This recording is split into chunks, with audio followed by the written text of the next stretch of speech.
وارین بەفێت ئەو سەرمایەدارە ئەمریکیی کە سامانەکەی لە ئێستادا 100 ملیاری ماوەتەوە، بەڵام ڕەتی کردوێتەوە بەسەر منداڵ و نەوەکانیدا دابەشی بکات و قسەیەکی بەناوبانگی هەیە کە دەڵێ ئەوەندە بە منداڵەکانتان مەدەن هیچ نەکەن و تەنیا چاویان لە میراتی بۆ ماوە بێت. تۆڕی CNBC ئەمریکی ئاماژەی بەوە داوە کە وارین بەفێت جەختی لەوە کردووەتەوە هەرچەندە نازانێت داهاتە نەختینەکەی چەندە، بەڵام دەیەوێت لە کاری خێرخوازیدا بەکاری بێنێت لەوەی بیداتە میراتگرەکانی. ئەو ملیاردێرە لە وەسێتێکیدا بۆ پشکدارەکانی لە پێشتر ڕایگەیاند بوو. دوای سەرنجدانی ئەم باسە لای خێزانە دەوڵەمەندەکان، ئامۆژگاریەکم هەیە بۆتان. ئەوەندە بۆ منداڵەکانتان بەجێبێڵن تا لەگەڵیدا کار بکەن. بەڵام با نەگاتەوە ڕادەیە کە دانیشتن و هیچ نەکەن، تەنیا ئەو پارەیە خەرج بکەن.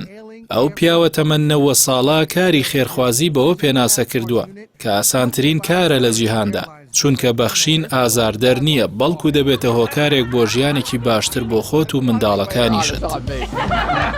وارین بەفێت ئاماژەی بەوەش داوە کە کوڕە پێگەیشتوەکانی کە لە شەستەکانی تەمەنیاندان لە ئێستادا سەرقاڵی چەندین هەوڵی خێرخوازین، هەرچەندە بە شێوەی ڕاستەوخۆ هیچیان لە باوکیانەوە پێ نەگەیشتووە.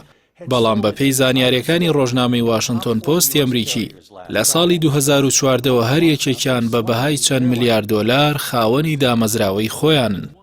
بەفێتی ملیاردێر لە ڕێکەوتنێکیدا 4 ملیار و 100 ملیۆن دۆلاری لە پشکەکانی بیرکشایر هاساوای بەخشی بە 5 دامەزراوەی خێرخوازی، وەک هەنگاوێک بۆ دەستبەرداربوونی لە سەدا 99 داهاتەکەی لە کۆتایی ژیانیدا، بەمەش کۆی بەخشینەکانی گەیشتووەتە 41 ملیارد دۆلار.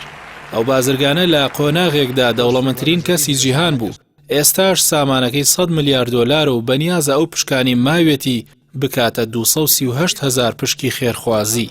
یەکەم جاریش لە ژیانیدا کە پلانی دەستبەرداربوونی لە سامانەکەی ڕاگەیان ساڵی 2006 بوو، لە کاتێکدا تەمەنی 75 ساڵ بوو. لەو کاتەدا 475,000 پشکی لە بیرکشایر هاساوای هەبوو.